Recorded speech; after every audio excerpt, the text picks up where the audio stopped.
kan, kendalanya seperti apa gitu Bu? Baik, untuk jumlah koperasi di Lampung Utara untuk tahun 2017 memang berjumlah 338 koperasi. Kemudian ada penambahan di 2018 itu sebanyak 1 koperasi, sehingga jumlahnya sekarang 338 koperasi.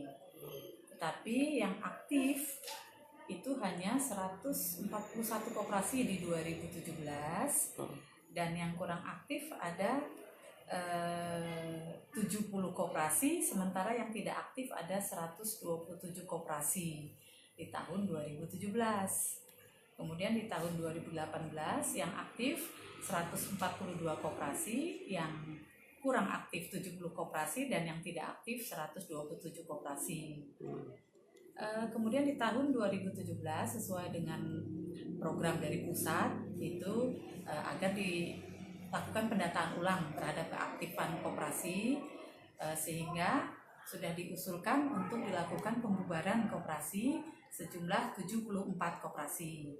Sudah kita usulkan, namun sampai dengan saat ini belum ada SK pembubarannya dari pusat. Kita masih menunggu SK tersebut. Jadi artinya ada peningkatan atau penurunan Bu jumlah koperasinya? Kalau kita lihat tadi secara umum ada penambahan hanya 1 koperasi di 2018. Karena SK pembubaran ini kan belum ada. Jadi masih tetap kita hitung termasuk data koperasi yang ada di Kabupaten Lampung Utara. Pada saat nanti kita sudah menerima SK pembubaran dari pusat, otomatis sudah berkurang dari 338 tadi jumlahnya.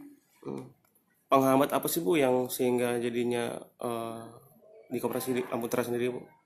Penghambatnya seperti apa Bu? Ya itu dia. Kalau zaman dahulu kala kan itu artinya begitu banyak program yang diberikan dari pemerintah pusat untuk gerakan koperasi, sehingga begitu mendengar ada program-program A, program B, masyarakat berlomba-lomba untuk mendirikan koperasi. Dulu juga tidak dipungut biaya untuk mendapatkan badan hukum koperasi, karena hanya sebatas badan hukum itu dikeluarkan oleh dinas koperasi. Tapi sekarang badan hukum itu harus melalui notaris, dan ada pembiayaannya, sehingga memang pertumbuhan koperasi agak tersendat. Ini di tahun 2018 saja hanya ada 1 koperasi yang dibentuk, karena biayanya cukup memberatkan lah kalau menurut saya bagi koperasi yang baru dibentuk. Sehingga kami menyarankan kepada masyarakat yang ingin membentuk koperasi agar memperkuat dulu kehidupan prakoperasinya.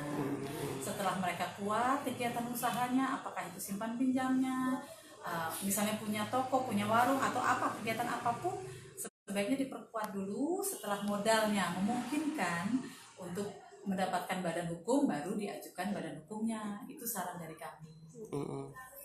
Oke. Untuk tahun depan sendiri Bu, dari dinas koperasi mungkin ada langkah atau apa Proyeksinya? Proyeksi ke depan? Ya, dari tahun ini sampai dengan tahun depan kami hanya bisa menyampaikan itu.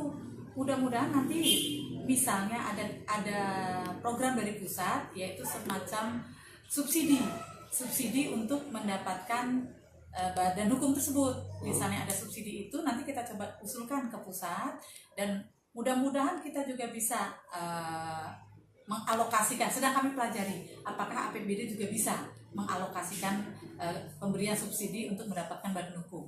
Kalau misalnya bisa, ya nanti kita coba lakukan seperti yang dilakukan oleh pusat, memberikan subsidi untuk koperasi, masyarakat mendapatkan badan hukum koperasi.